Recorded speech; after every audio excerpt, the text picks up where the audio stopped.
Hallo maatjies en welkom by my kanaal.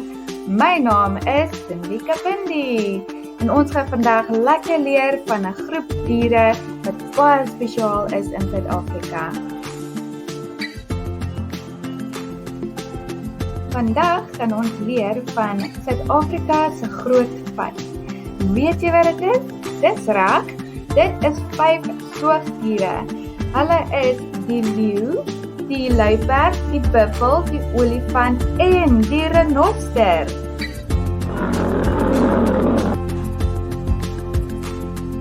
Die leeu is bekend as die koning van die wild en 'n mannetjiesleeu kan tot en met 200 kg weeg.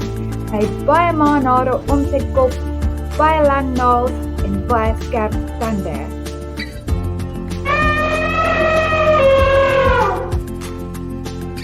Die olifant is die grootste dier in die wêreld en hy het 2 ivore wat so tande lyk wat uit sy mond uitgroei. Hy het 'n lang slurf wat tot amper op die grond raak en hy kan tot en met 6000 kg weeg. Die luiperd kan tot en met 60 kg weeg. Nou die luiperd lê meeste van die dag in 'n boom en is meer aktief in die aand.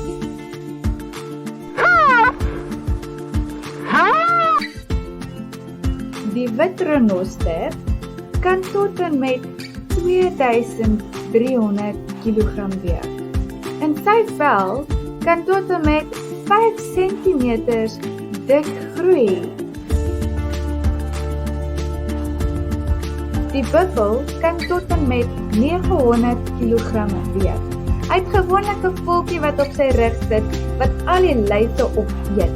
Hy het 2 horings op sy kop en hy is gewoonlik in 'n groep van so 50 buffels op 'n slag. Dus dit maatjies, dit is die einde van my video. Dit was die groot 5 gewees. Lekker aand vir julle, bye bye!